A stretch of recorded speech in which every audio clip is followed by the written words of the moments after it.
Good afternoon. Now, we are about to start Session 2, entitled Disaster Response in Northeast Asia and Regional Cooperation, Nuclear and Radiation Accident Response. Moderator of this session is Dr. Lee Sang-hyun, President of Sejong Institute. Please welcome Dr. Lee. Well, thank you, and welcome to the second session of the 2021 Northeast Asia Peace and Cooperation Forum.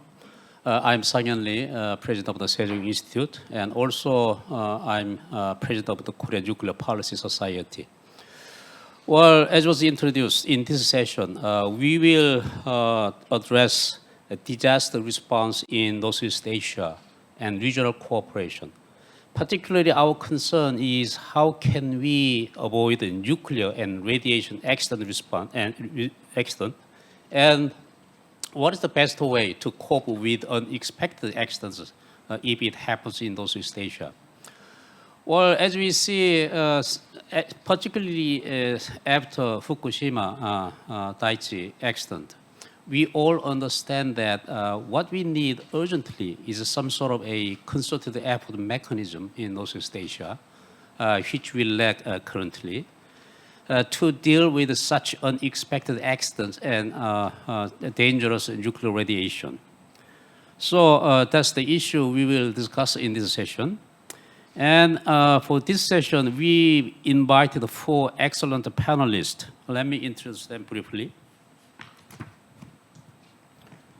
First speaker is Dr. Hwang Il-sun, who is a professor in nuclear engineering in UNIST, Ulsan National Institute of Science and Technology. Professor Hwang is a graduate of SN, Seoul National University Nuclear Engineering, and got a PhD in MIT in Nuclear Materials Engineering. Currently, he is leading the UNIST-led development of a Generation 4 micronuclear reactor for maritime application. Second speaker who logged online, Professor Jeff Kingston. Professor Jeff Kingston is the Director of Asian Studies and Professor of History at Temple University, Japan. He got a PhD in History at Columbia University. And he has written quite extensively on the politics of nuclear energy in Japan. Next speaker is Professor Suzuki Tatsujiro. Professor Suzuki Tatsujiro is a professor of Research Center for Nuclear Weapons Abolition at Nagasaki University, RECNA in short. He was a vice chairman of the Japan Atomic Energy Commission of the Cabinet Office, and he has been working on very extensively on electric power industry in Japan, and also issue of nuclear power safety and nuclear energy in Japan. Dr. Suzuki has a PhD in nuclear engineering from Tokyo University. Last but not least, Dr. Zhao Tong. He's a senior fellow in the nuclear policy program at the Carnegie Endowment for International Peace, which is based in Beijing at the Carnegie Tsinghua Center for Global Policy.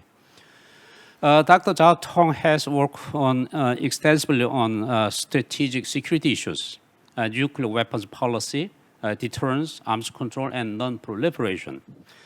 He's a member of the Asia-Pacific Leadership Network for Nuclear Non-Proliferation and Disarmament. Dr. Zhao Tong holds a PhD in Science, Technology, and International Affairs from Georgia Institute of Technology. Well, as we see, this session have a quite excellent group of panelists. So I would like to ask each panelist to speak 5 or 6 minutes for their initial thought on this issue. And after that, we will continue question and discussion with some point raised in the presentation. So without further ado, I would like to invite first speaker, Dr.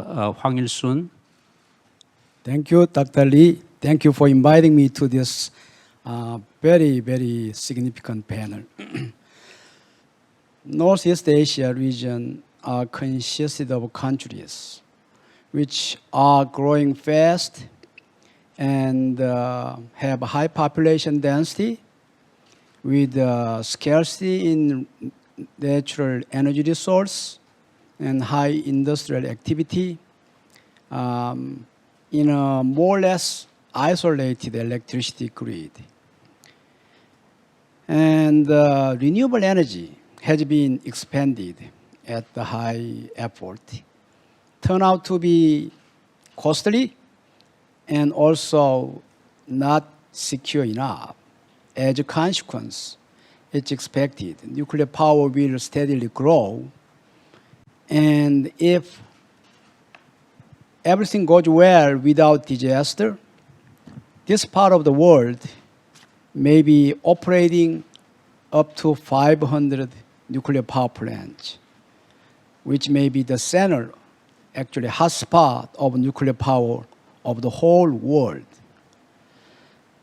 And we expect there will be additional technological development of so-called Generation 4 nuclear technology, which will burn high-level waste of spent nuclear fuels.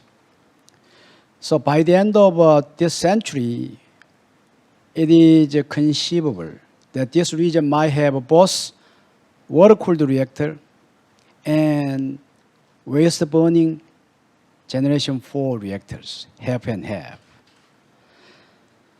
The strengths in nuclear energy in general in this area is high productivity and high competitiveness, with people motivated by national priority in energy security and with very competitive supply chains.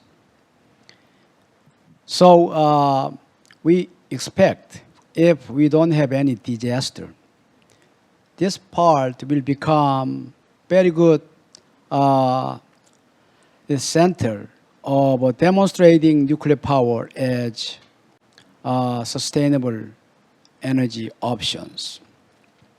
However, the weakness in this region lies in immature safety culture and inadequate regulatory infrastructure. Also, not much experience in emergency planning. As we have seen a lot of disasters after several nuclear accidents in this region already, including one in Vladivostok, where nuclear submarine exploded in 1987 during refueling operations, as well as Fukushima accident in 2011. So the problem comes from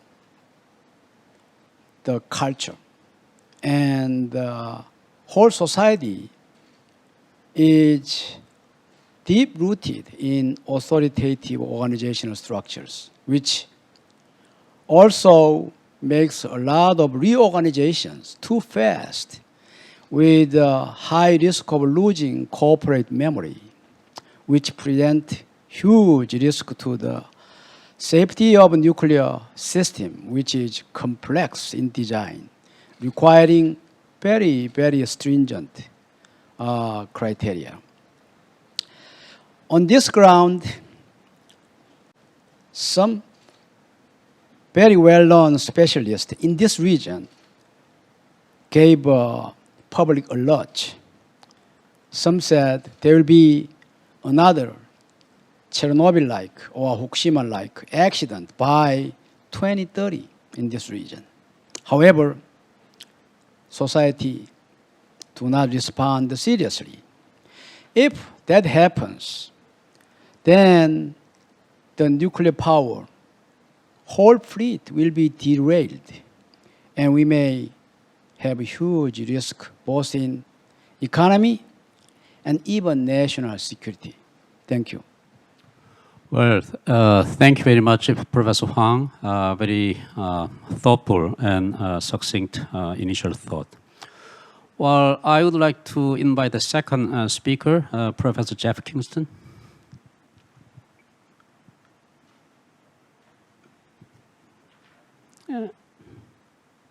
There we go. Good afternoon. Thank you very much for including me in this distinguished panel of experts. I was struck by the comment, if everything goes well.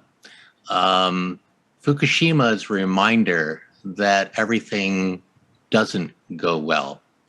There were 3 investigations launched into the Fukushima accident, and basically it came up with similar conclusions. They said it was an accident waiting to happen. There was institutionalized complacency on safety. There was the problem of regulatory capture. And there was a conflict of interest between the ministry in charge of promoting nuclear energy and the agency housed within that ministry that was supposed to be the nuclear safety watchdog. Clearly, TEPCO failed to take safety countermeasures, even though it knew it should have. And one of the big problems was there was no evacuation drills, no practices. And what we all saw after 3/11 is you don't want to practice your first evacuation drill when the plumes of radiation are soaring into the heavens. So the real problem, I think, was the risk management strategy was based on wishing risk away. And that didn't work out too well. We also learned the problem of bureaucratic silos that impeded an effective disaster emergency response. And also we learned about media censorship and how TEPCO kept the government in the dark, which also impeded an effective response. And this has implications for regional cooperation.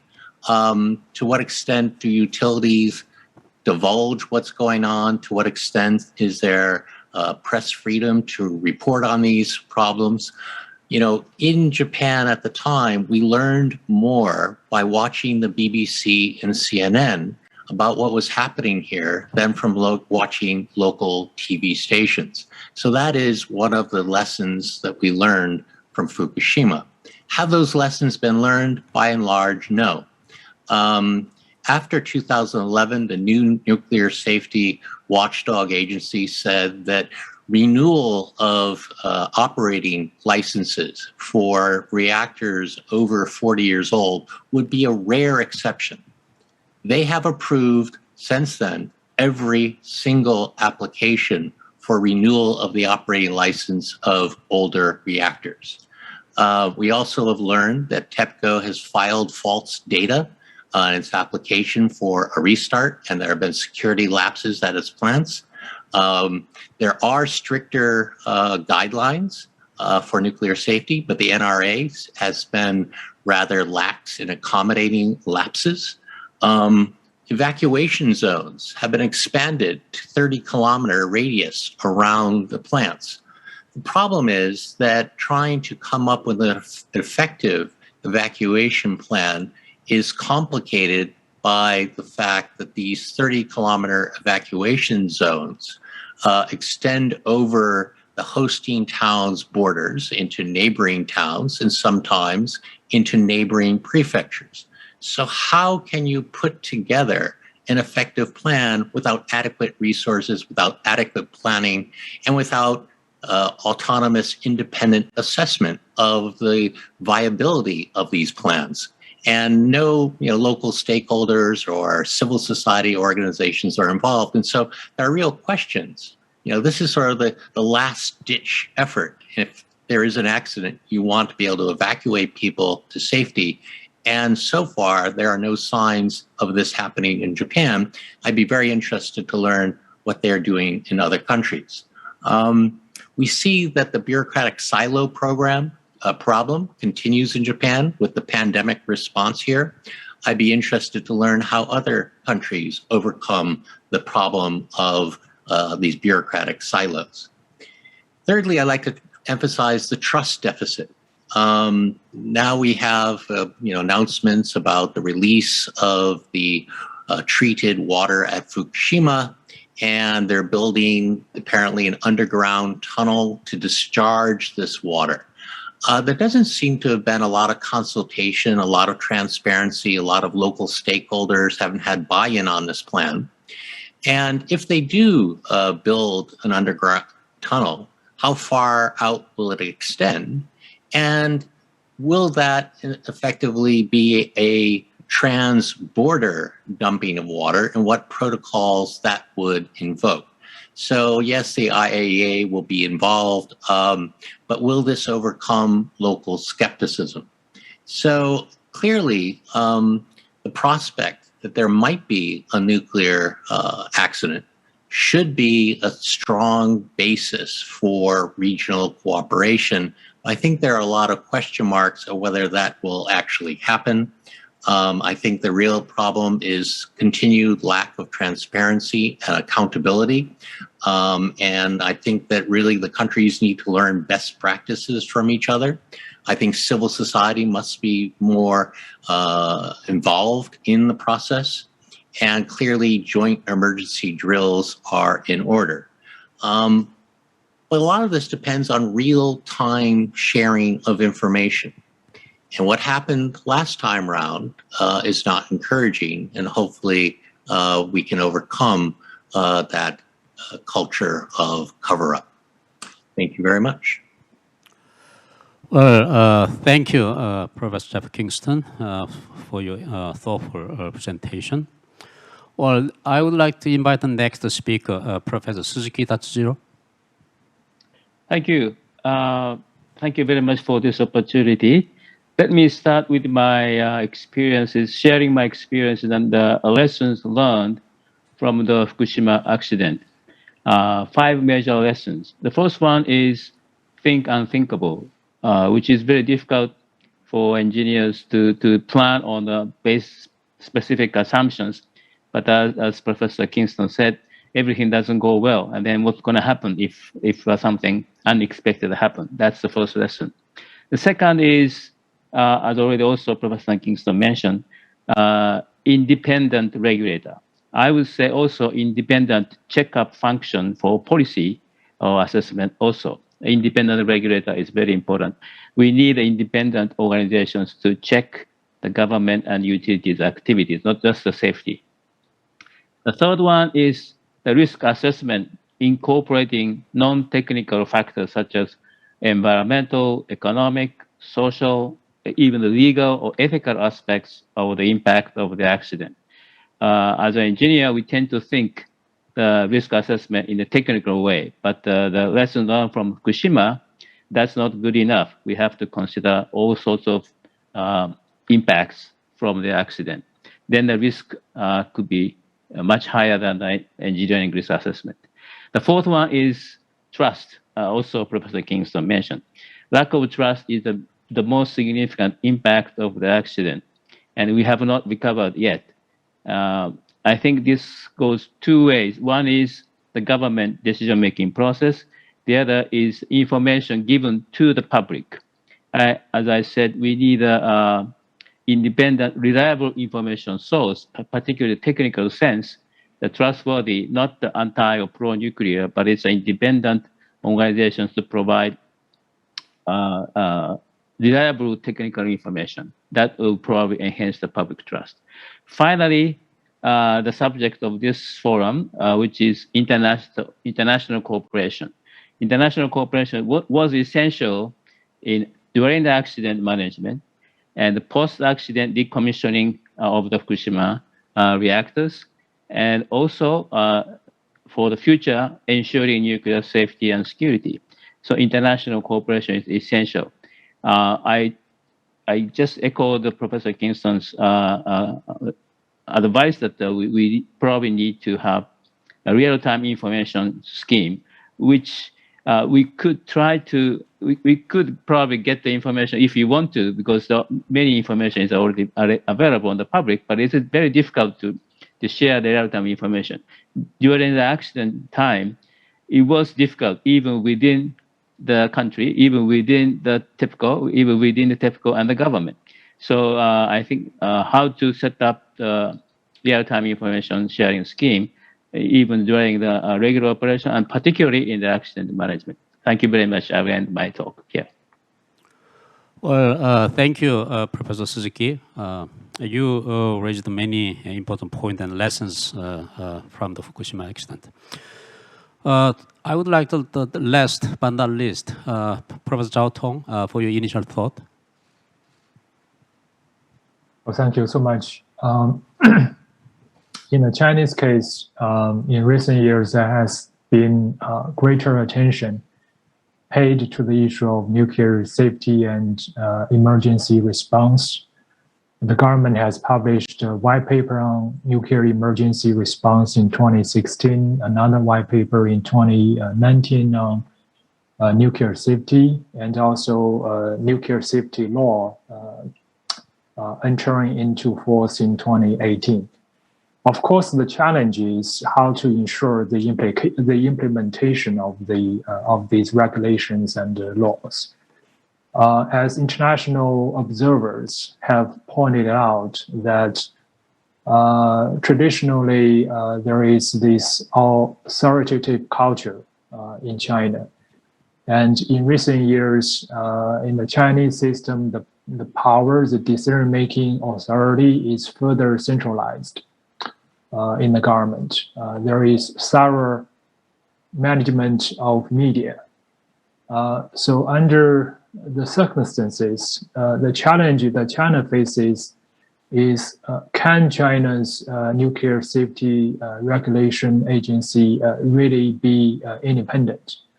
As China prioritizes the maintenance of social stability at a time of incident or an emergency, can information sharing become really timely and effective?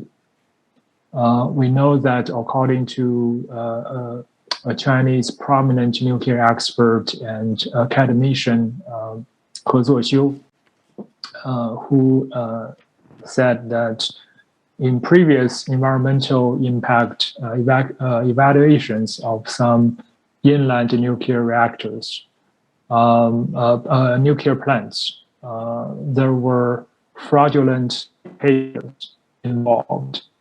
And also the National Nuclear Safety Administration was aware of those fraudulent behaviors. There were no efforts to rectify those behaviors. And the issue of nuclear safety and emergency response is only becoming more important as China has made its official policy of peaking its carbon emission by 2030 and to achieve complete carbon neutrality by 2060. And that means there might be a greater interest and investment into nuclear energy. One important challenge, I think, for regional cooperation in nuclear emergency response in Northeast Asia is the new geopolitical environment. There has been greater hostility in the China-Japan relationship. The China-South Korea efforts to build trust is also facing difficulty. And within China, there is a lot of concern about a new Cold War between so-called democracies and non-democratic countries. And as a result, the interest to share sensitive information during a crisis may become less.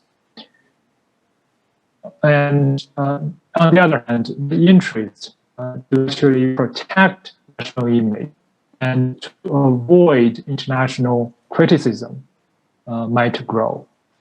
In 2021, we all know there was a small nuclear incident at Taishan nuclear plant in China.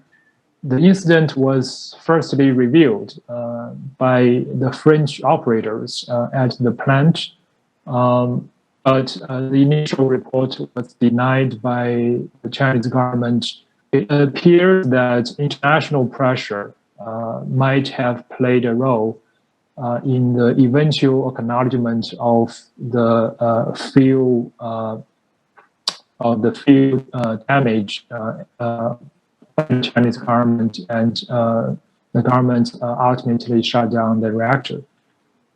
This issue is not necessarily unique to China, but it shows the importance of strengthening regional and international mechanisms to provide external checks and balances against the national tendency to withhold information and to downplay impact.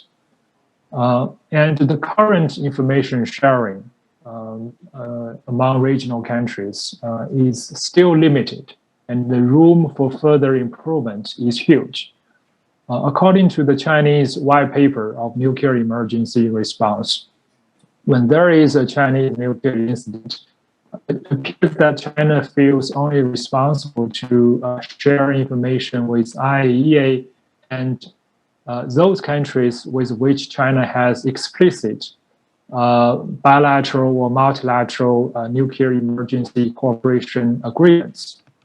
And indeed, China has built some nuclear safety cooperation agreements with countries like South Korea and Japan in recent years. But if we look at the details, for example, the China-South Korea Nuclear Energy Cooperation Commission, there is not much specifics about how to share information during nuclear emergency.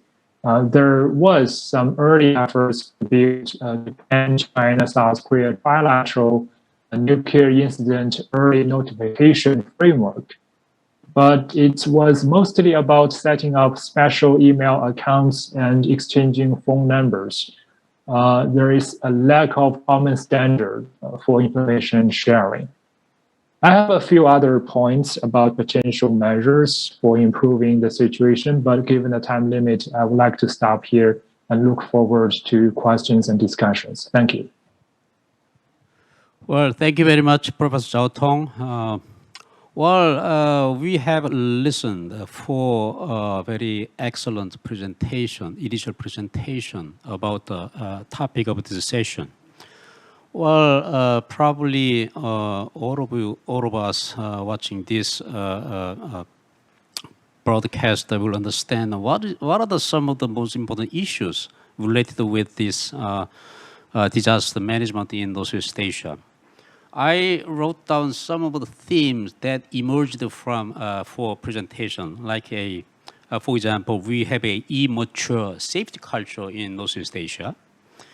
And also in this region, our regulatory infrastructure is relatively weak. And also panelists indicated that in some of the institutional inertia in safety regulation, and also the fact of bureaucracy, and importantly, trust deficit in this region, and lack of transparency. And many people indicated that, particularly in time of crisis, transparent and information sharing may be quite important. And all these issues may sum up as the one word, as Professor Suzuki mentioned, think unthinkable. Yeah, this morning before this panel, I looked up the latest statistics in Northeast Asia about nuclear power plant. The number says like this: China runs 51 reactors right now, 18 under construction. Japan has 33 reactors in operation, 2 under construction, 27 shut down. South Korea has 24 on operation and 4 under construction, 2 shut down. So look at these numbers. There are many nuclear reactors running in Northeast Asia. And because of the unpredictability, and sometimes accident can happen beyond the design capacity, it would be quite important to have a common regional response mechanism to this kind of accident and radiation issues. So as a moderator, I would like to ask each panelist a bunch of questions This first question will be common to all four panelists. So we can have anywhere, anytime can have accident in Northeast Asia. Then what would be the needs and measures for joint crisis management mechanism in Northeast Asia to prevent and respond to disaster and accident with the transport and regional consequences? So maybe a little more, it sounds maybe a little more broader question. But let me ask you this first question to each of you. So who will start? Professor Huang, could you start? That's very important questions. At the end, it might take a long time though. We need a treaty among all countries, depending on nuclear power, to its significant energy portion. Under that treaty, we can work seriously without double standard, without illiteracy, without fraudulent behaviors, and with more transparency, and with genuine effort to turn around our fundamental flaw in this part of the world in handling complex technological systems. So it's going to be a long way to get there. We have to confess. Each country must confess and solicit help from neighbors. Thank you, Professor. Tong mentioned about fraudulent behaviors, but we didn't know. And we have a news report from Japan and Korea. We know there are many fraudulent behaviors. Korea in particular, in 2013, we had a scandal with the counterfeit, fraudulent, suspect items, and which rounded up more than 100 people. They were in jail. We haven't learned yet. Nothing changed. It's going on same way. If we just repeat the investigation today, I wouldn't be surprised if we have the same thing happening today. So we need a manifesto of all of us to sit down on the table in a humble way and start talking about what we can do to eliminate root cause, prevent recurrence, and make a tangible emergency plan.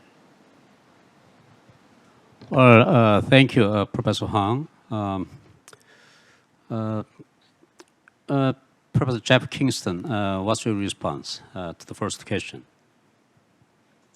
Yes, I mean, I think also a treaty would be a good long-term goal. But in the meantime, I think we need to set up mechanisms of information sharing, both on a formal and an informal basis. Because a lot of things aren't known. As you mentioned, the falsification of data, Japan's big scandal back in 2001, when it turned out a whistleblower revealed that TEPCO has systematically falsified all of its repair and maintenance data. And then subsequent investigations found out that every other utility did the same thing. This was systemic. It wasn't accidental. It's hard to imagine regulators did not know. And in fact, the whistleblower, when he did call METI to report the problem, they called up TEPCO and said, we have a problem. There's a whistleblower. So the sort of accountability that you referred to, arresting some 100 executives, has not really been achieved in Japan. Nobody has been put in jail for their role in the Fukushima accident.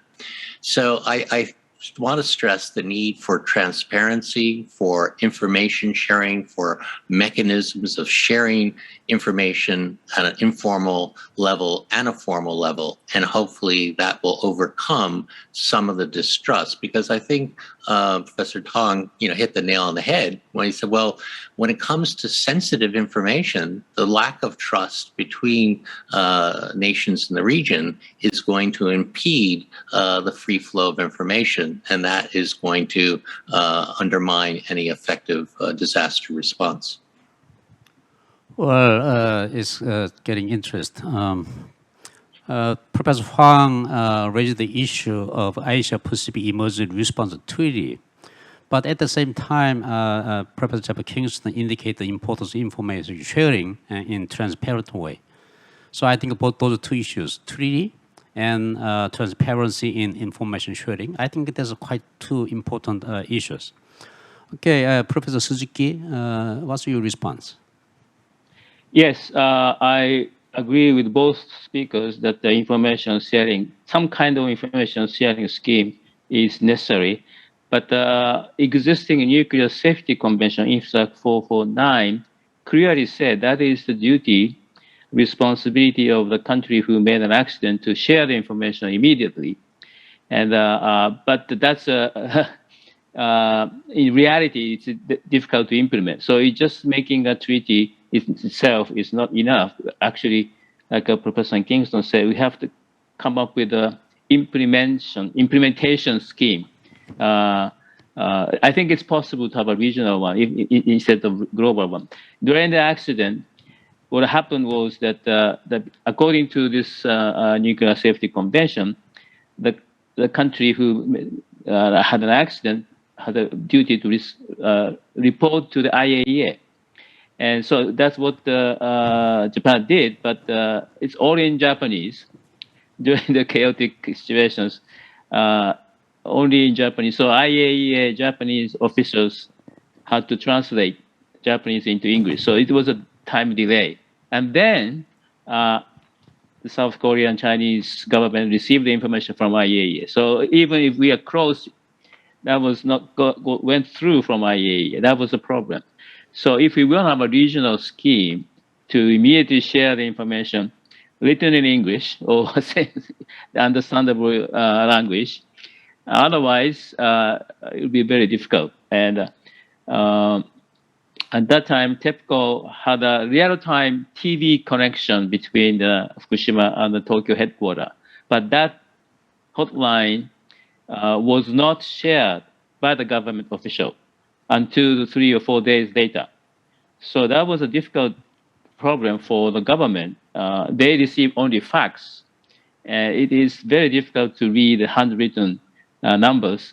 And so we need a digital duplicated information, online, direct information from the accident site to the government, the central government, and also other utilities, and even from the region, neighboring countries.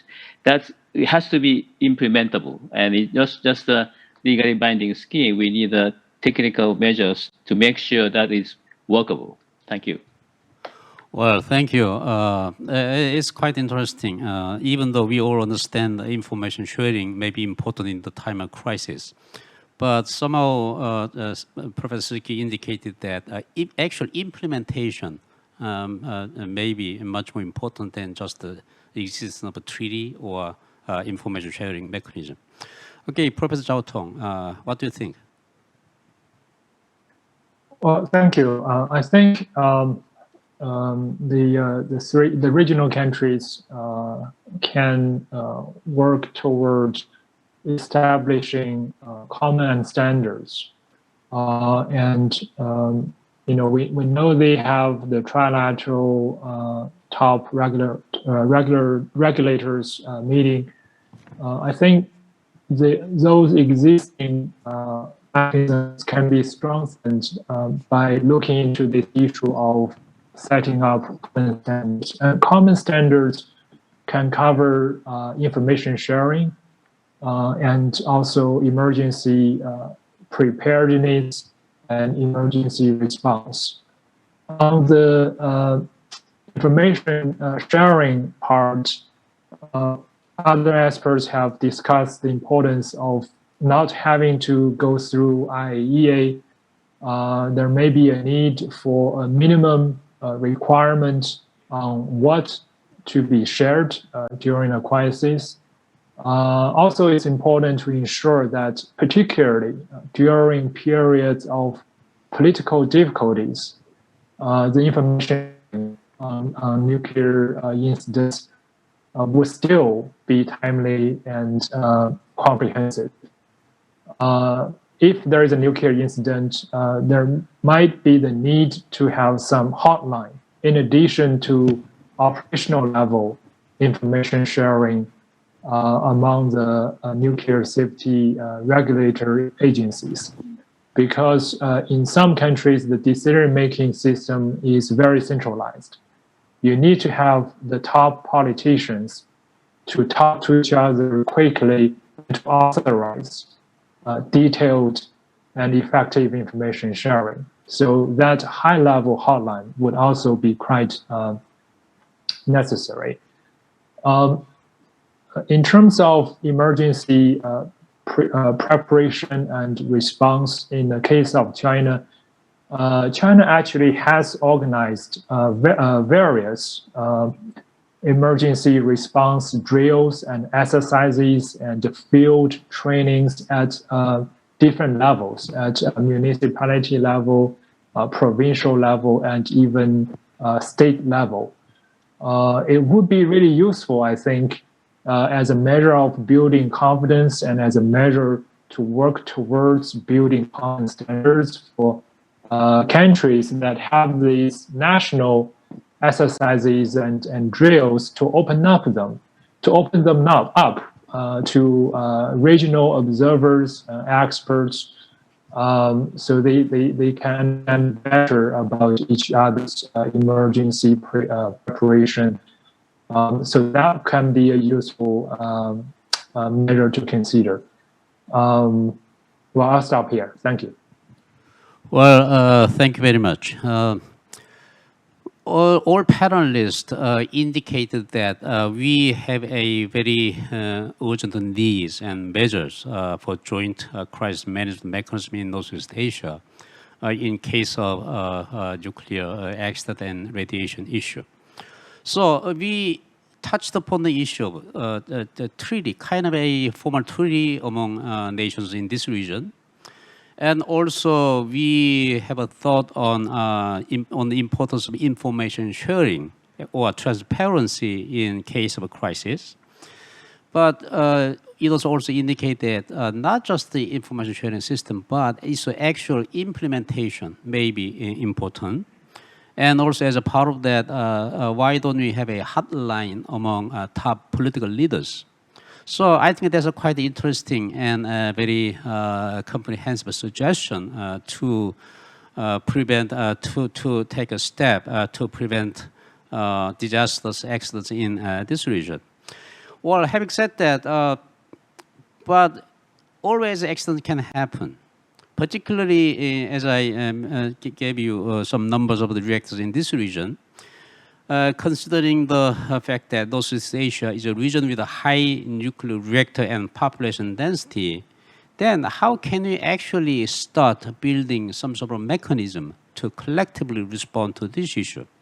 So, Professor Huang, what are your ideas and suggestions to plan for regional cooperation to prevent and respond to nuclear and radiation accidents? And how can we design effective response measures? Thank you. The first thing, as all panelists highlighted, is to build trust among national leaders and also among engineers. Because without trust, we cannot do anything. You know, President Mikhail Gorbachev said it was Chernobyl accident, not perestroika, that demolished former Soviet Union. And same thing will happen here.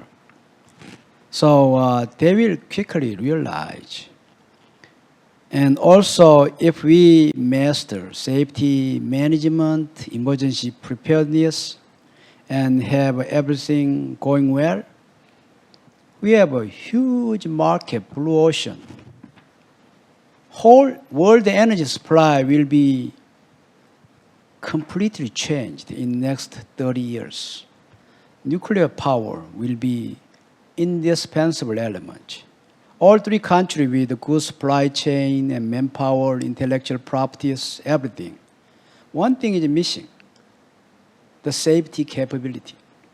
If we can jointly master this, we have a huge stake.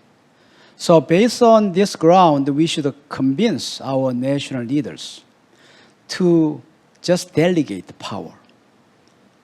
Just make it independent from all politicians and bureaucracy, so that engineers and system experts work together with some part with the transparency, some part with confidentiality, whatever which takes necessary. If this goes, I have a full hope, because we know one already successful example in United States that also experienced 3 Mile Island accident, had painful, long tunnels. Nuclear Regulatory Commission came out of a tunnel and built a system called Reactor Oversight Program, which is transparent. Every day, a nuclear power plant is lit with a light, either green, white, yellow, or red. And public knows how well they are paying attention to. And insurance company knows how much they should charge them. So already the system is there.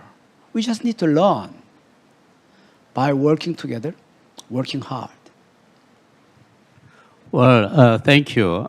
Professor Huang, you emphasized the importance of trust in dealing with these issues.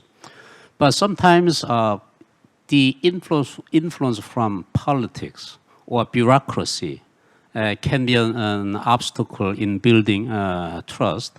But at the same time, I've always thought that this is kind of a transnational issue. Perhaps the capability and willingness of the government level is not enough. Perhaps we need to enhance public-private partnership in dealing with this kind of an accident.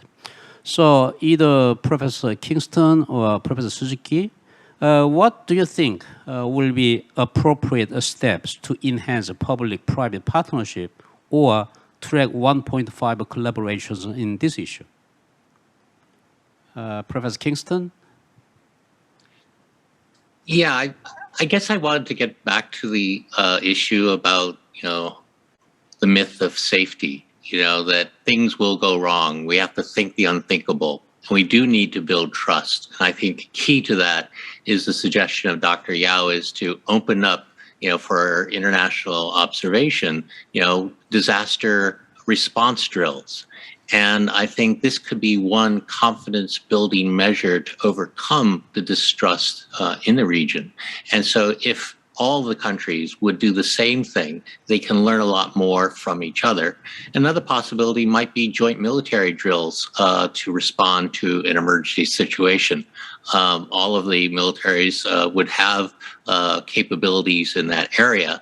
And if they could learn to cooperate, this could create some greater regional momentum towards overcoming the distrust and the geopolitical headwinds in the region. Regarding your second question, sort of 1.5, well, yeah, I do think that there should be mechanisms instituted that would involve various stakeholders, which would include regulators, utilities, scientific experts, civil society organizations, perhaps even to representatives from the media. And so all of them can help promote channels of dialogue and information sharing. And so I think that that may be one possibility, and sort of try to rotate these meetings between the different capitals, and so that this would also promote greater exchanges. Thank you. Well, thank you. Professor Suzuki, what would you recommend to enhance track 1.5 collaboration on this issue? Yeah, one particular possible case is that there may be a maritime accident. Somebody mentioned about submarine accident. There are many ships carrying nuclear fuel going through both Japan Sea and also Pacific. And you never know such kind of accident will happen. Then who is going to help each other? How are we going to help each other? And that could be one interesting exercise that, like Professor Kingston and Dr. Fan suggested, that what are the institutional arrangement, that how are we going to help each other when something happened on the sea, open sea, not in the territorial sea. And that's one thing I could recommend to consider a possible joint simulation of the exercise. There are already existing institutions like World Association of Nuclear Operators, World Institute of Nuclear Security. All this private cooperation is going on, but it's all, I don't say it's confidential, but it is closed network. So I think it's important to share those information as much as possible, to share with private sector, civil society, local cities, local governments.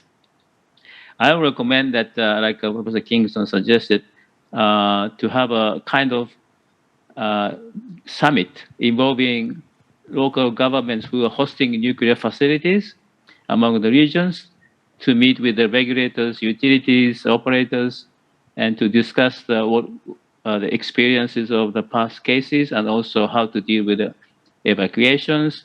And there are many common issues we are facing, and we have not communicated each other, particularly the local communities. Even within Japan, local communities do not talk each other much. I think that's an interesting possibility.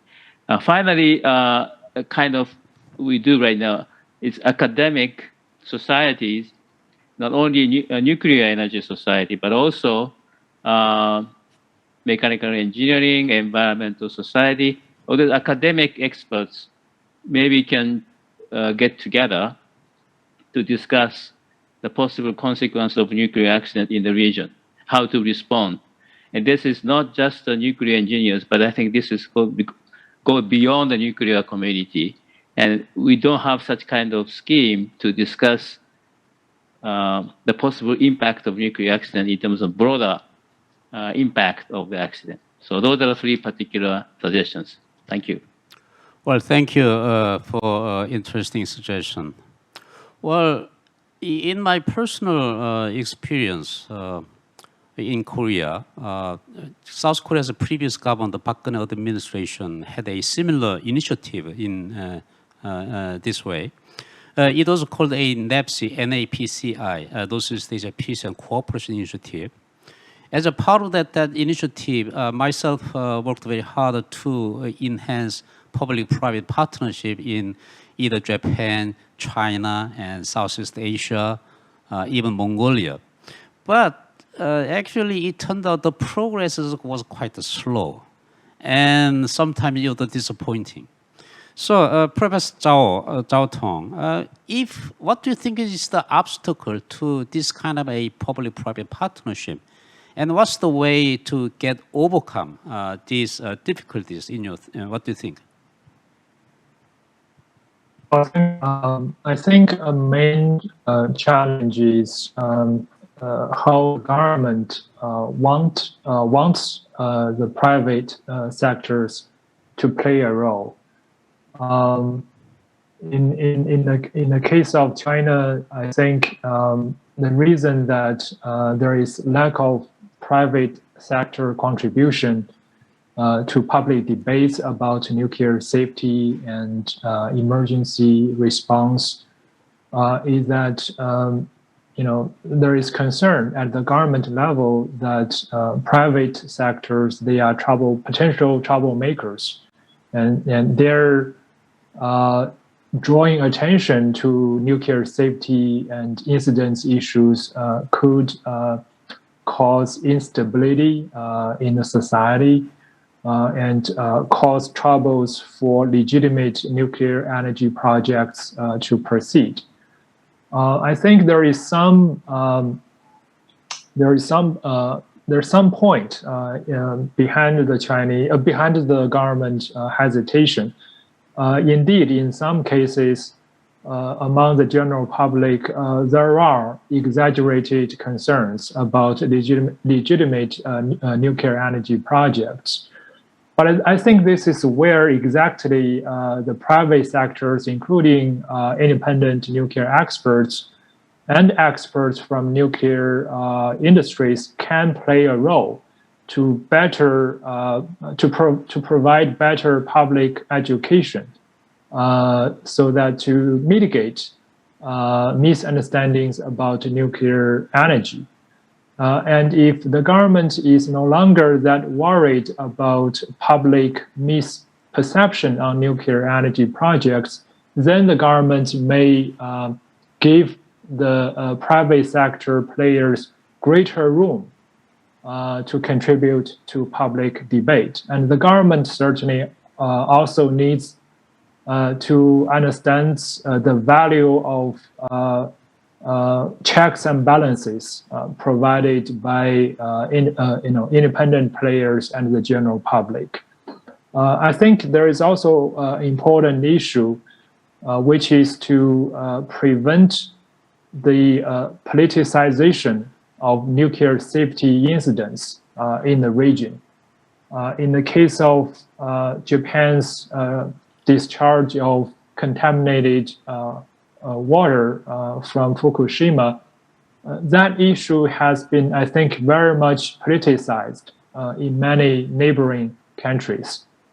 The public narratives in those countries are very much dominated by unprofessional and unbalanced analysis from nuclear experts. It's hard to find balanced perspectives in the national narratives.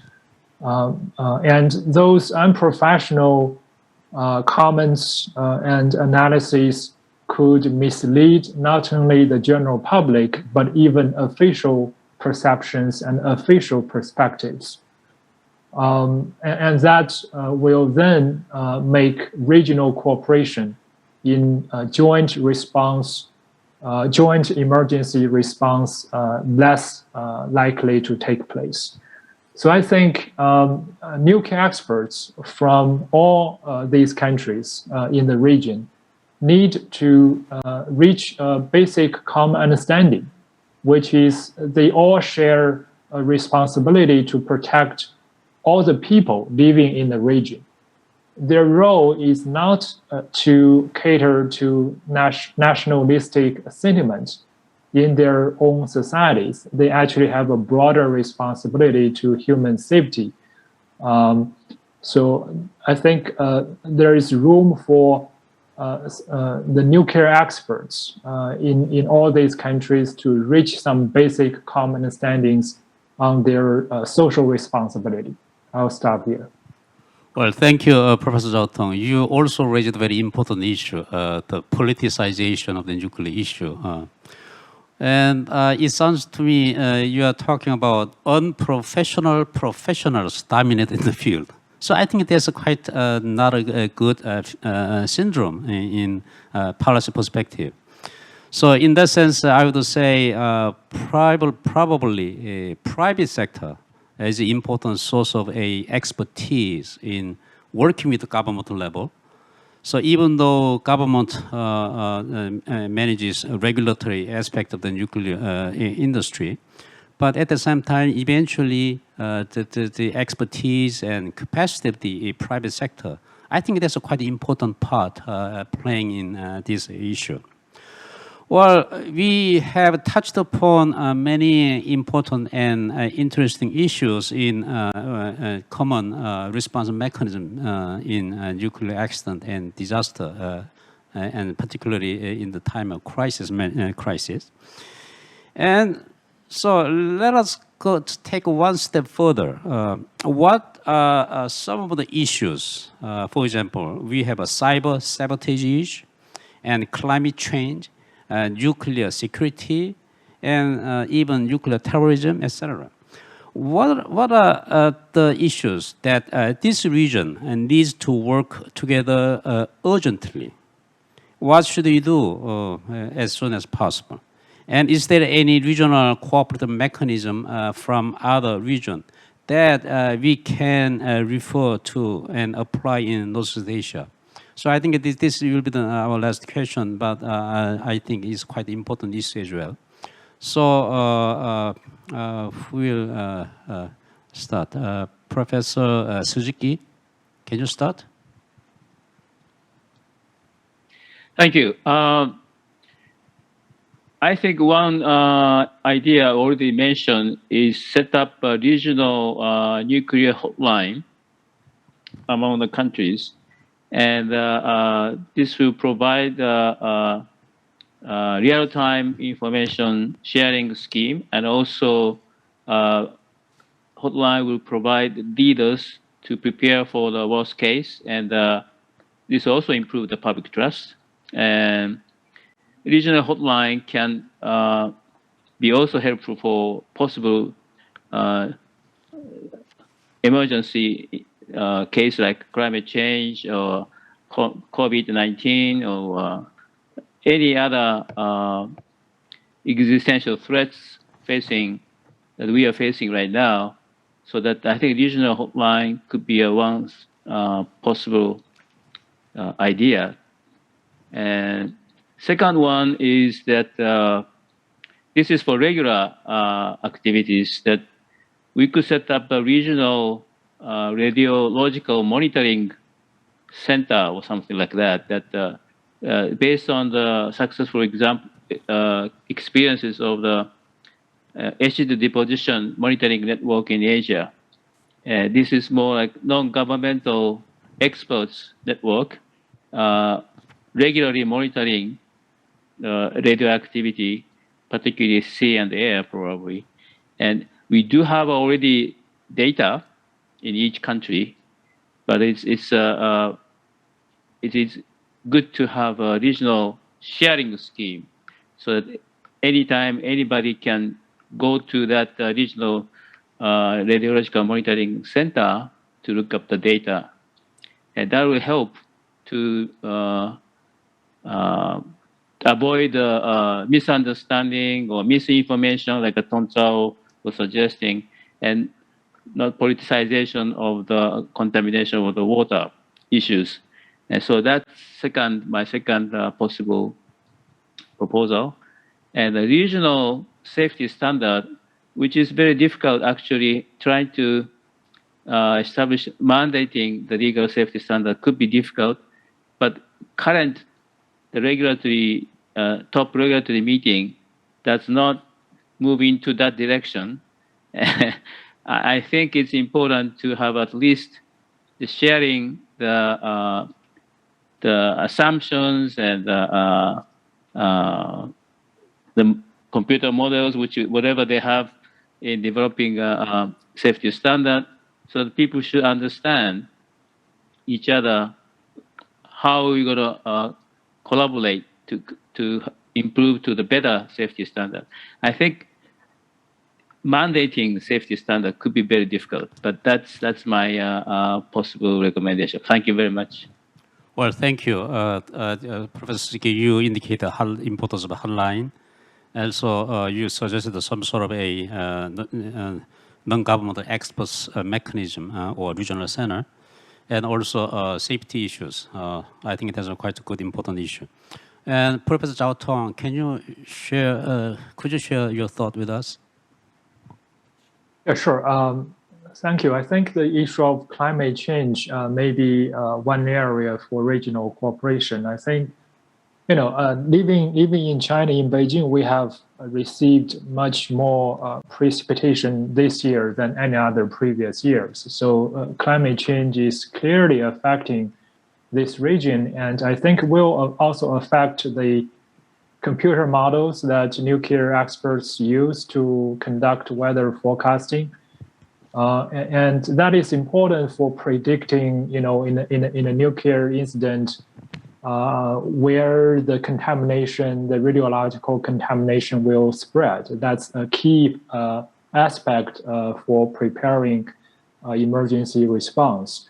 And I think given the climate change, changing climate conditions, it might be useful for nuclear experts from regional countries to jointly study how the new conditions might affect not only atmospheric transportation of radioactivity, but also how radioactivity transported by ocean currents might look differently than before. I think that's one area for joint research. And another point I think is regarding cyber threats to nuclear facilities. I think that's an increasingly important threat, and we need to prepare for that.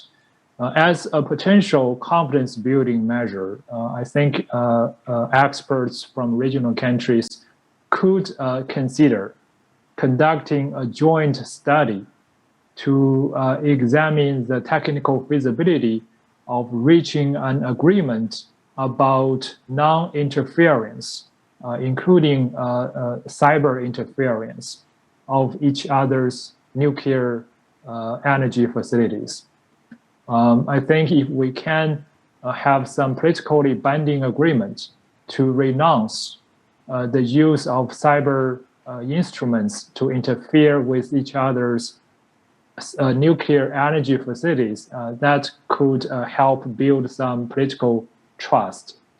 And in order to substantiate that type of political commitment, regional countries can even have an expert study about whether they can agree on the definition and the scope of nuclear energy facilities that would be protected under such an agreement of non-cyber interference.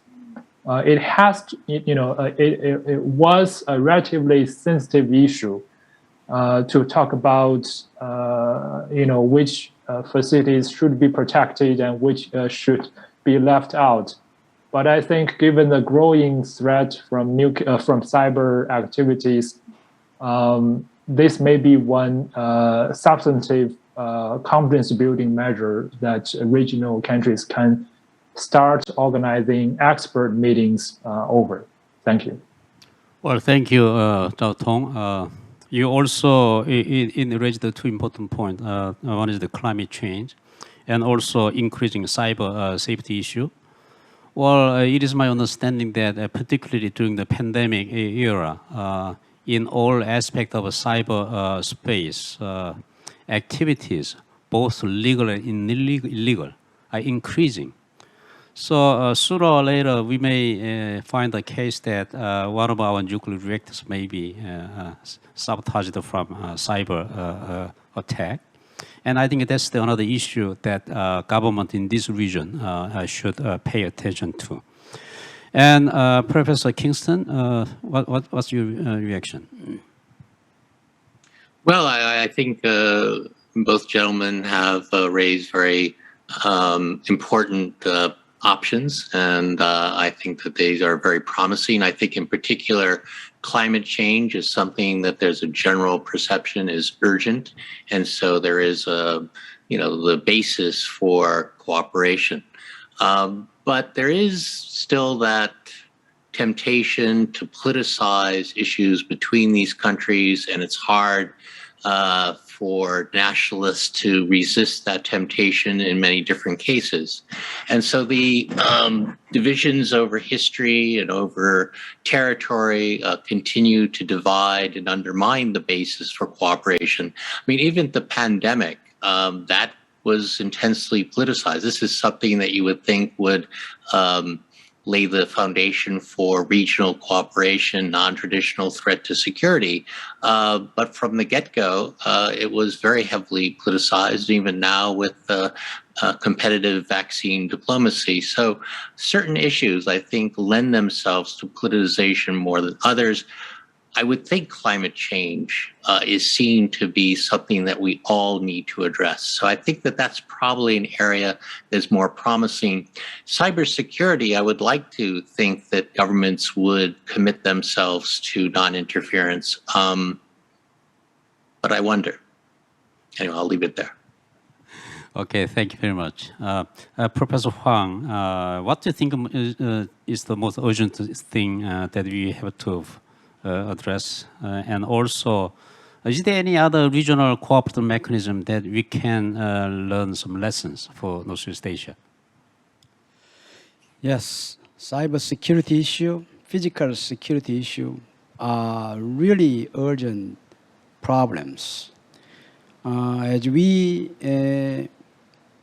have no choice to increase using digital technology and communication technology more and more in latest version of nuclear power. Also, let's think about climate change. The OECD member states emit only 38% of world carbon dioxide. And they promise to cut into almost half by 2030. Then more than 80% will be emitted by non-OECD member states, including most part of Asia. And then they will have to rely on nuclear power, mostly small modular reactors, to cut the cost and increase reliability. Then they are designed to work together with the renewable energy systems and scattered as distributed power. Then what will happen to physical protections of all those tiny reactors scattered all over the world in very fragile area like Middle East and Africa? And then they use technology without deep understanding and good management of this communication details. And our problem sharing with them is that lack of literacy in science technology among top management of each country. And they tend to overpromise. They are overconfident. They tend to push out any noise. They want a smooth publicity. Under this situation combined, these regulators hate to go into a dirty linens. And they don't want to understand a complex problem either, because they are bureaucrats and they are getting direction from politicians. They become more and more similar to top managers. Under this situation, I think we have a huge problem. And this security problems that we have today is truly complicated. And because it's under secret, many of physical protection is under secret operations. We don't know what's going on. Even experts have no information whatsoever. So how can he predict we are good enough? So that's a concern. So anyway, regulators do have even those sensitive informations. So it's really important to upgrade the regulators in their morale, their sense of responsibility and technical competence altogether. In order to make that happen, in this Asian, authoritative, and politics dependent society, we have to learn from Europe. Europe had the same problem 30, 40 years ago. After Chernobyl accident, many countries declared nuclear phase out, including Germany, Italy, and Belgium, and Switzerland, Austria. Now they are coming back. Why? Because they built the public confidence. How? They built excellent regulator through a federation of European regulators called West European Nuclear Regulator Association.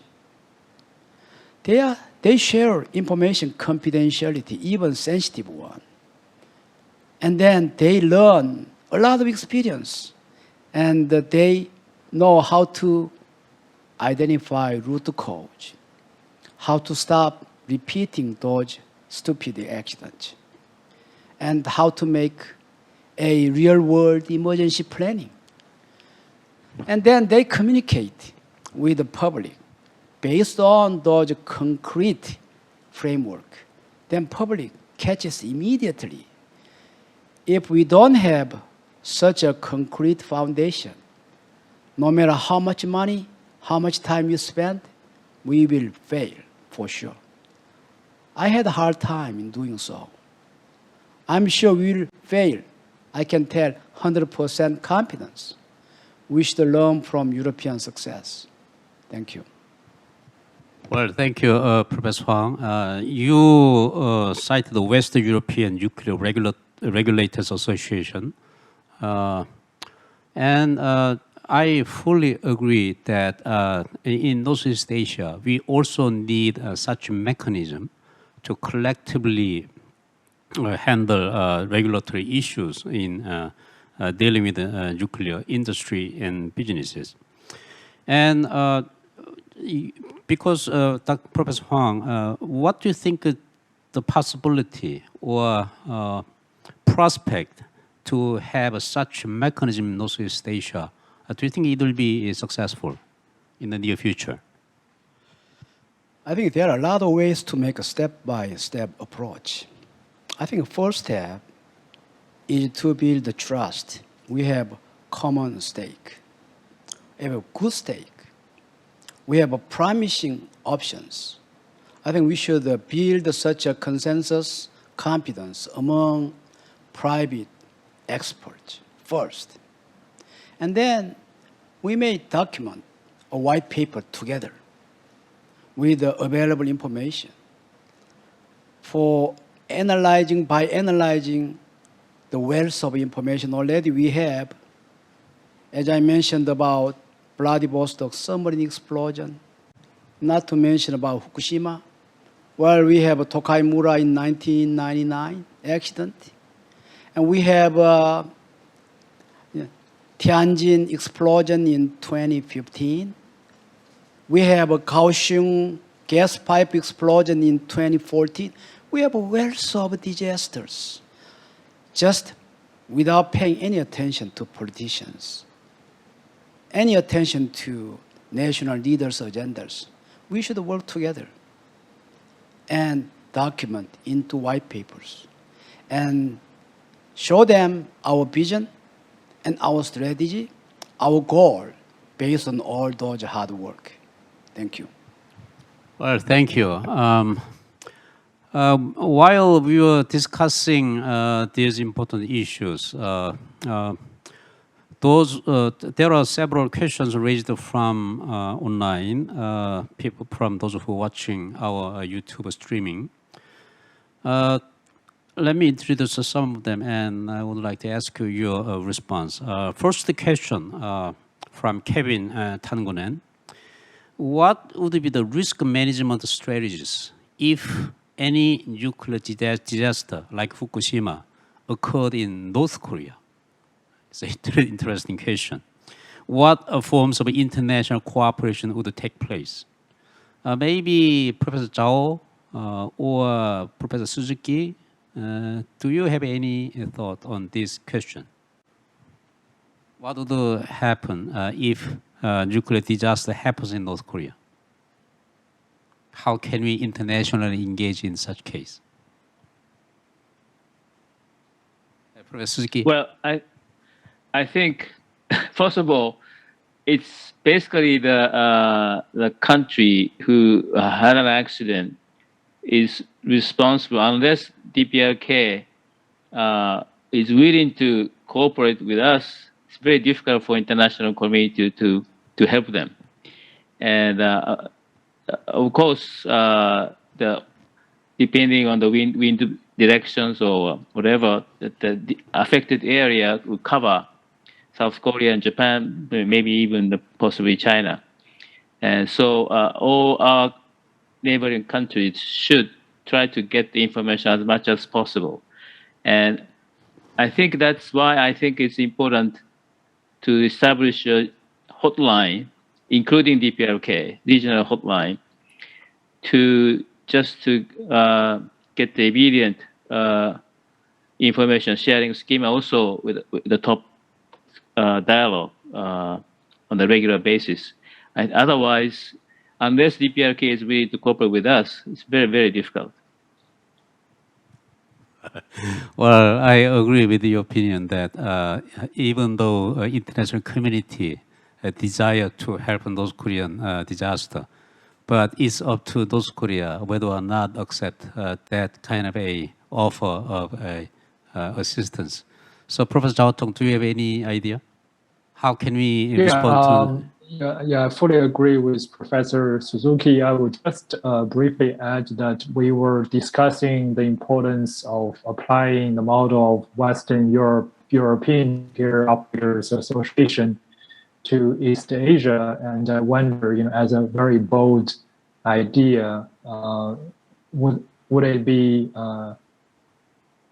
sensible to consider extending an invitation to North Korea as well, given that civilian nuclear energy is not off limits to North Korea. North Korea has the legitimate right to use nuclear energy, and it would make sense to include North Korea in any future regional organization and institutions.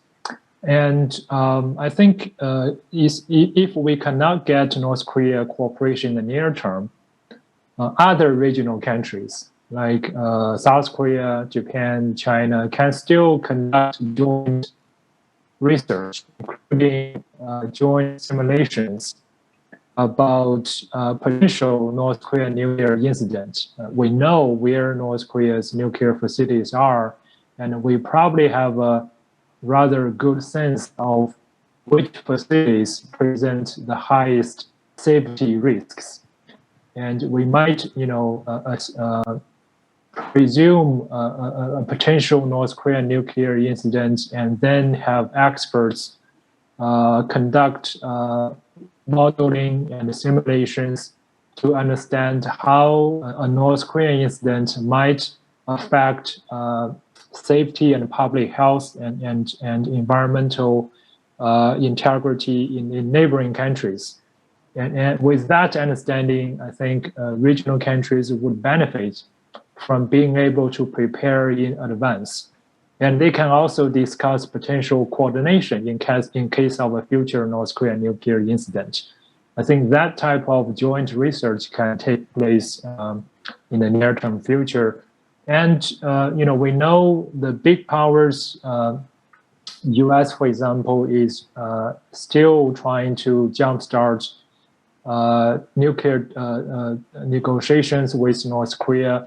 It's hard to make quick progress and breakthrough on reducing North Korea's nuclear weapon capability, but maybe to discuss nuclear safety issues could be a near-term early step to build some confidence, and maybe to further discussions on nuclear weapon issues.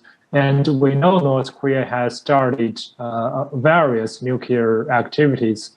There has been constant activities at its light water nuclear reactor in Yongbyon, and with North Korea restarting reprocessing and has been conducting enrichment, and also restarting its 5 megawatt nuclear reactor. I think safety issues should be increasingly important to not only North Korea but other regional countries. So to offer to North Korea to discuss nuclear safety issues could be a near-term confidence building measure. Thank you. Well, thank you. It may not be easy to engage in North Korea, even some disaster or crisis occurred in North Korea, given current impacts on the Korean Peninsula, particularly after the pandemic. North Korea completely shut down its borders with China.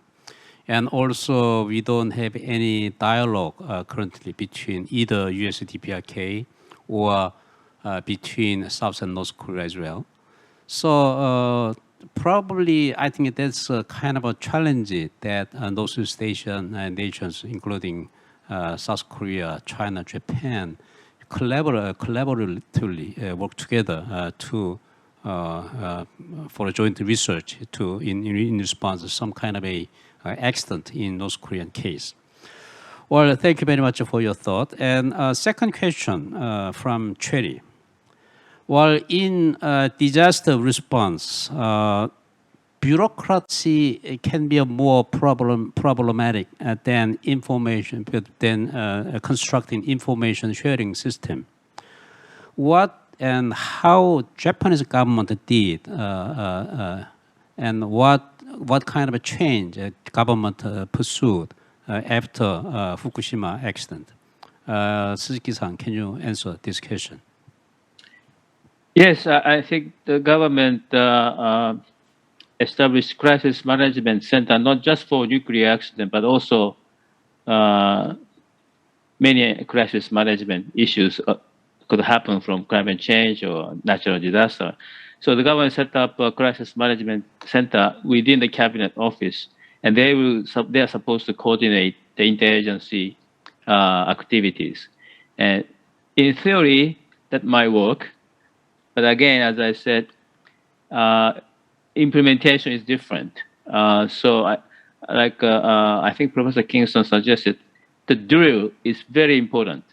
We should have We should have experts for the crisis management to have a very effective exercise or drills. Otherwise, even you have a nice institutional work, if the drill is not so effective based on specific scenarios, it doesn't help in facing the crisis management.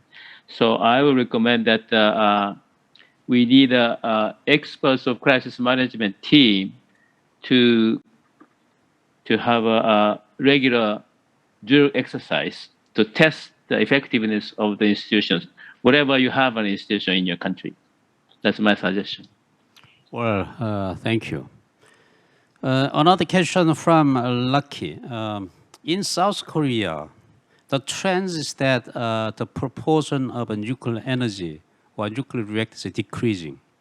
But government announced the 2050 carbon neutrality.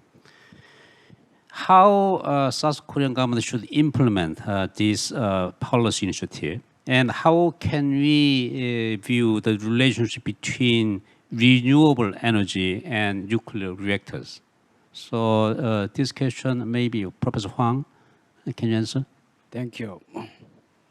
Well, unfortunately, our government has illiteracy about science and technology, and they don't know how to design this 2050 net zero emission world. The first thing they should think about is a vision and criteria. So it's not for carbon dioxide, it's for human. We have to think about quality of living of human by that time first. Then we should think about safety. than carbon dioxide for the sustainability of the world. Congratulations for Japan's Nobel Prize in Physics, who proved this global warming has anthropogenic origin, was announced yesterday. Still, there are a lot of people who disbelieve this global warming. So science literacy is very important. And we should first develop a tool. There are tools already proposed by economists and International Energy Agency called Marginal Abatement Cost Curve, MACC. And there is a tool for safety, well defined by Nuclear Regulatory Commission of the United States. We know how to sequestrate carbon dioxide, and we know how to recycle high-level waste and abate long-living risk out of nuclear business. So based on those logical and scientific tools, we should design. But unfortunately, this government is illiterate. And they just make everything by talking with elementary school kids, middle school kids, so-called democracy. It's like deciding the direction of the north in a ship, a wrecked ship in the dark. Then captain come to all the passengers, raise your hand and indicate the north. We'll go there. It's like that. Well, thank you. As a moderator, my personal question to the panelists is like this. We are discussing nuclear disaster response issue, collaboration among China, Japan, South Korea. And since the Fukushima accident, I think that the follow-up measures are still continuing. For example, recently, Japanese government decided to discharge a treated water from Fukushima site into the ocean. But at the same time, regarding that issue, particularly from China and South Korea, public reaction is quite unfavorable. So what, this is not the question to blame anybody, but assuming that this kind of accident can happen anytime, anywhere, either in China or in South Korea, then what would be the proper attitude or way to respond to those kind of issues from neighboring countries? So I would like to ask a little more elaboration from Suzuki-san about Japanese government decision to discharge treated water into ocean, and how South Korea and China should view that issue from as a neighboring countries. So Suzuki-san, could you give us some more thought? The government plan is to dilute the so-called treated water so that the concentration of tritium is much, much below the regulatory standard. As Professor Kingston said, but the issue is not that the safety of this particular such kind of concentration, but it's a process, decision-making process, which lacks the public participation and independent oversight. So the public trust, even within Japan, the public trust in this government decision has not been recovered yet. So now the government tried to invite, I think they have an agreement with IAEA to come to Japan to oversight the whole process, which will help probably. And I think if they set up an independent experts panel to oversight the whole process, including Chinese and Korean experts, that will help. But basic problem is that how to build up the trust in the whole process. And involving stakeholders is very important. Transparency of information is very important. And I think this is a common problem for the other Japanese nuclear energy policy issues. We lack public trust because of the lack of independent oversight and transparency. Unfortunately, that has not been changed much. So that is the problem. I think the industry is trying to release as much information as possible, but I don't think there's trust within the government and also in the industry. So one suggestion is, of course, like this, Korean, Chinese, Japanese scientists get together to set up a team to assess the environmental impact of these treatment issues. Thank you very much. Well, thank you. I think that's a good suggestion. Scientists from 3 countries work together to find some solution. But I feel like that the issue is more than science issue. It's already politicized issue, and national emotions are involved in there. So I think it is not an easy issue. So Professor Kingston, because you are in Japan, how did you feel about Japanese government handling this issue? Well, they dug themselves a deep hole. As Professor Suzuki pointed out, not very good on transparency or consultation with key stakeholders. They created a backlash. And then in 2018, TEPCO announced that the water that they had already treated actually had not been treated effectively, and they had to do a redo. And what we discovered in the wake of that is that trust is not a renewable resource, right? Once you lose it, it's hard to get it back. So even though experts will say, yeah, there is no real danger here, in the court of public opinion, they're already guilty. And it's going to be really hard to overturn that verdict no matter what they do. So I think that, you're right. It's, in Japan, there's a deep public skepticism. But I think that TEPCO and the government generated that. And so the key is not to leave these very important issues up to the experts alone.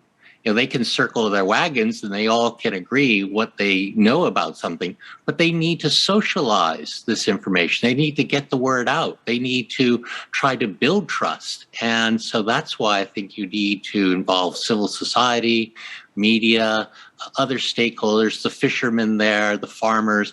A lot of people have a lot at stake in this, and they haven't, I think, done enough outreach. Well, thank you. Professor Zhao Tong, you have a thought? Oh, thank you. There have been a lot of great proposals, thoughts from the experts. I think it's useful China and other countries to understand that nuclear incidents can happen anywhere, as Professor Lee, you mentioned in the introduction. And again, a prominent Chinese nuclear scientist and academician He Zuoxiu also said publicly that he thinks the chances for a serious nuclear incident in China by 2030 are fairly significant, given the scale of China's nuclear power plant fleet and the very ambitious plan to further build up China's nuclear energy program. So if governments would recognize this basic fact that incidents can happen anywhere, then they should have a stronger incentive to standardization of information sharing, and also standardization of safety standards, safety measures across national borders, so that they wouldn't be unfairly discriminated against in future incidents. In the case of Japan's discharging of contaminated water It is good that Chinese experts participated in the IAEA research. It might have helped to build some confidence. But also, if Chinese experts can travel to Japan to acquire more first-hand information and develop more first-hand understanding about the situation, it could also help. We need to recall after the Fukushima incident in 2011, I think Chinese experts traveled to Japan, and that trip made a positive impact on building confidence in China.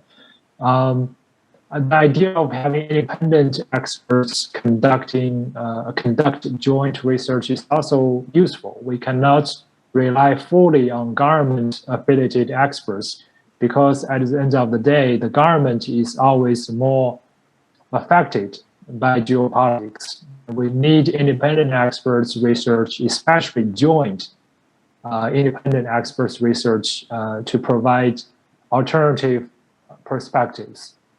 And the geopolitics is always important, as Professor Lee mentioned. But I think from China's position, China might have greater interest today to forging practical cooperation with Japan and South Korea on issues like nuclear safety and nuclear incidents response, because geopolitically, China is increasingly worried that Japan and South Korea would be drawn closer to the American geopolitical orbit in the context of great power competition. So China, in theory, should have greater interest in working more closely with Japan and South Korea to ensure that they wouldn't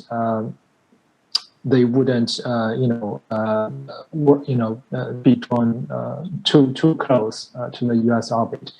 But in practice, given that how centralized the Chinese decision-making power has become, it's hard to predict whether China would go in that direction.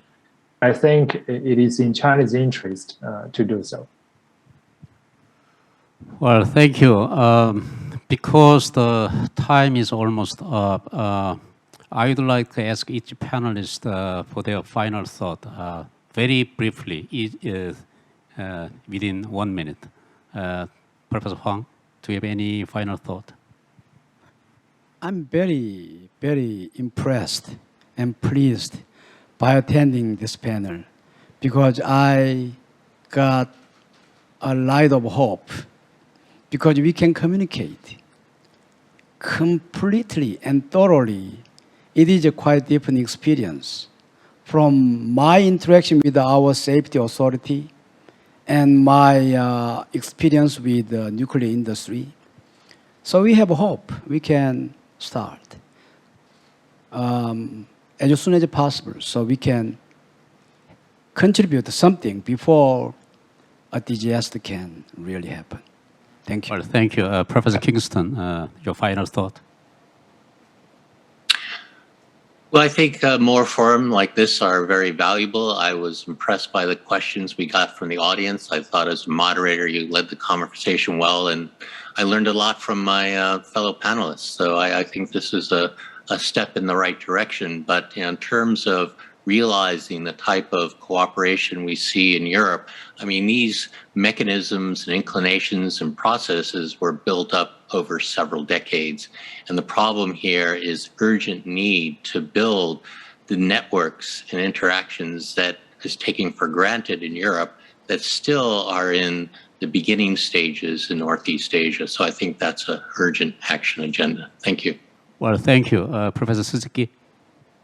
Yes, thank you very much for this important dialogue. I think this Southeast Asia Peace and Cooperation Forum is an excellent opportunity to discuss regional cooperation. I really appreciate your initiative, and I hope that this will continue, and not only nuclear issues, but other many interesting topics I see. So I would like to attend other sessions too, and this will help the confidence in the region. Thank you very much.